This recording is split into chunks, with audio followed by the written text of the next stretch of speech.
Field of View with Nerd Street Gamers, your weekly dose of gaming news. I'm Darth Mike coming to you live from the Apex Games, and we've got a bunch of news to get to, so before we get interrupted by Mozambique pings, let's get to it. Respawn has got a hacking problem, and it's spilling over from Titanfall and into Apex Legends, where that popular battle royale was taken completely offline over this past weekend, shutting down all game queues and directing players instead to a website called SaveTitanfall.com.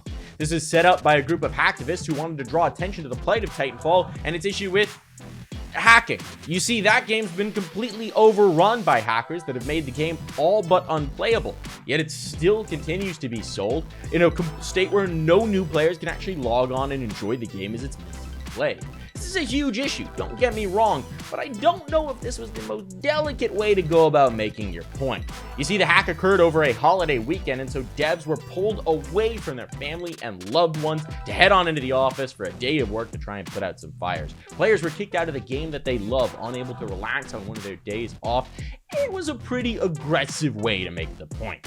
Now, Respawn does assure us that no personal information was compromised in the hack, no financial details or such, but you have to say, looking at the history of how leaky Respawn security has been, it's got to make you a little nervous before the next time you join a Respawn server.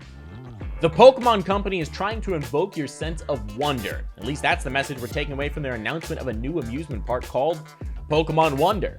A little on the nose, isn't it? But the idea is really cool because this is not a traditional amusement park. There are no rides, there are no mascots. Instead, it's 48,000 square feet of untouched forest throughout which they've scattered tiny handmade Pokemon.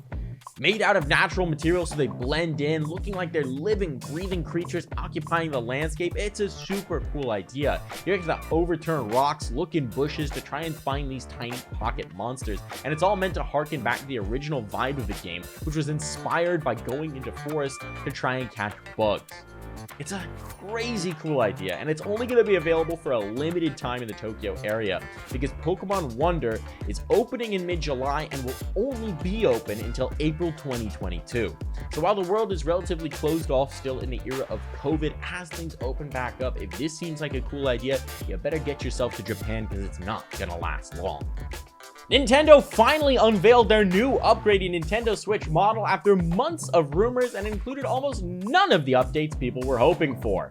What it does have is a new shiny 7-inch OLED screen, some new speakers, a new kickstand, a bit of improved memory, some quality of life changes, but nothing substantial, nothing to address the issue of Joy-Con drift, no improved resolution to go with that shiny new screen, no improved processor to actually bring the Switch into the modern era and make it able to keep up with its competitors in terms of next-gen games. There's really no major meaty upgrades to be found here.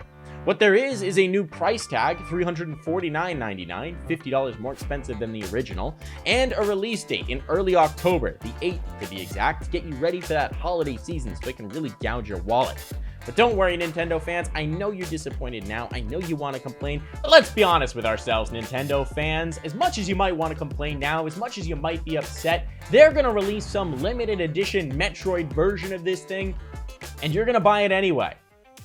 Final Fantasy XIV has experienced its highest concurrent player numbers ever, topping 47,000 players simultaneously on Steam.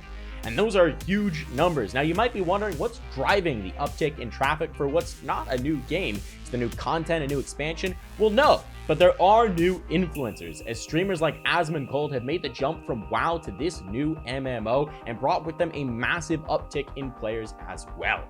It's another sign of the power of influencers, and it shows why video game companies are so concerned with courting them in their marketing campaigns.